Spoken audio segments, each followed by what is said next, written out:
All right, you modern humans. In preparation for Methods of Barbarism, a speech about the Second Boer War, we need to understand who the Boers were and where they came from. This means we need to talk briefly about colonialism, South Africa's strategic importance, the culture of the South African settlers, and the formation of two sovereign states, the Orange Free State and the Transvaal Republic, also known as the South African Republic. So, in this video, that is exactly what we'll do. This is Speaking Through the Ages, where we bring back the dead in an attempt to bring out the values, beliefs, and internal struggles of those humans that came before. We give context to and deliver historical speeches that motivated people to kill, riot, make salt, and sign papers. I'm Joseph Delisle, your novice history fan. To join us, subscribe and click the bell for notifications. And now, hold on to your hats and get comfortable, because this video is packed with history.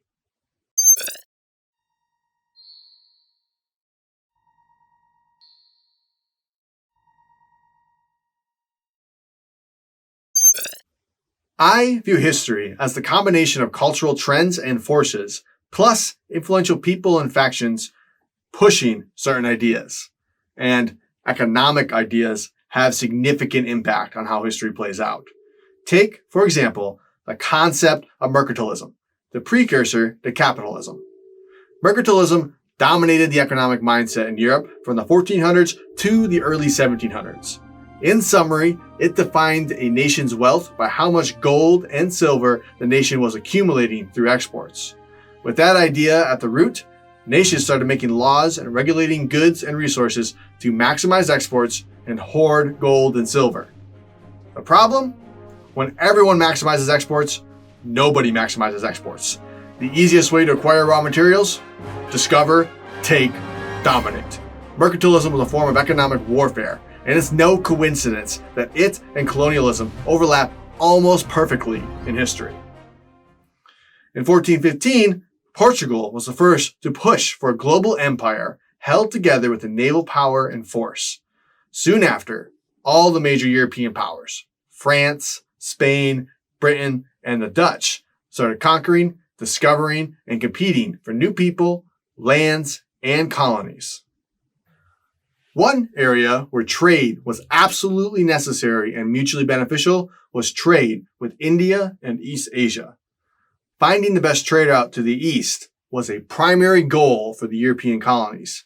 And 73 years after Portugal started the colonialism trend, it was the Portuguese looking for this route who would discover a very important Cape Peninsula in South Africa, the Cape of Good Hope.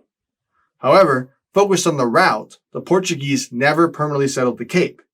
It would not be settled until 1647 when a Dutch ship wrecked off the coast and the survivors built a small fort, staying for nearly 1 year until they were rescued. After their return, the crewmates persuaded the Dutch East India Company, abbreviated as VOC, to start a trading center at the Cape. Jan van Riebeck, an original member of the shipwrecked crew, would take 90 settlers and start a resupply camp. Over time, this would grow into a full-blown colony called Cape Town. Supplies of fresh food were crucial on the long journey around Africa, and eventually, Cape Town became known as the Tavern of the Seas. In the beginning, the VOC needed skilled farmers, so they gave land grants to mostly Dutch farmers. The farmers and settlers struggled the most with the tyrannical abuse of power from the trading company, not with managing the hostile natives in the less than ideal farmland.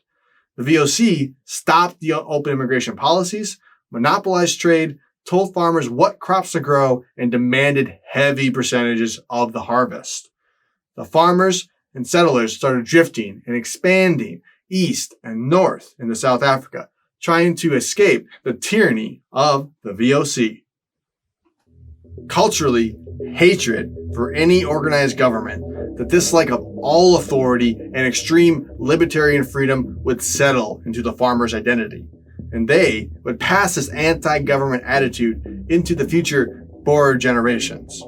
The term Boer simply means farmer in Dutch and Afrikaans, and is used to refer to the descendants of the previous South African frontier settlers. Over the next 150 years, Cape Town would gradually grow into Cape Colony, stretching hundreds of miles north and northeast across the southern tip of South Africa, land that was previously inhabited by the Khoi natives.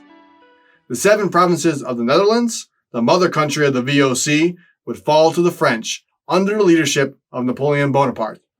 The British, seizing the moment from the French, would sail to Cape Colony and claim it from the VOC. In 1802, the Dutch would regain control of Cape Colony through the Peace of Amiens, a temporary peace agreement between the French and the United Kingdom during the French Revolutionary War. This agreement ended in 1803 with the start of the Napoleonic Wars. The British would regain control of Cape Colony in 1806, and it would remain in the British Empire for the next 100-ish years. But their dominion in South Africa would not sit well with the Boers. The Boers grew to hate and despise British control just as much, if not more, than the VOC. At least the company allowed the Boers to keep their slaves. Desiring independence and escaping British authority, the Boers explored and settled farther and further northeast, risking massacre and persecution by the natives outside the colony. This led to the historical event known as the Great Trek, where in the first wave, 20%, 6,000-ish people of Cape Colony's population left. They would eventually found the Orange Free State in the Transvaal Republic.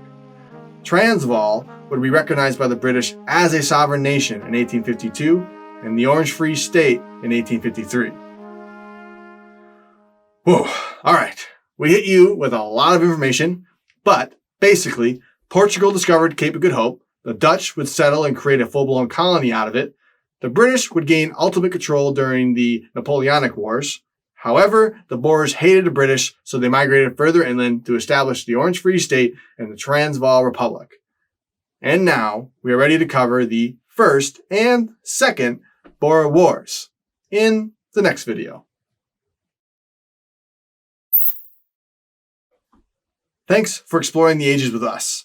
Throughout Speaking Through the Ages, we'll encounter different countries, cultures, and histories. Just like we did in this video, we'll cover more detail and reveal little by little as each speech requires. We hope you enjoyed this episode.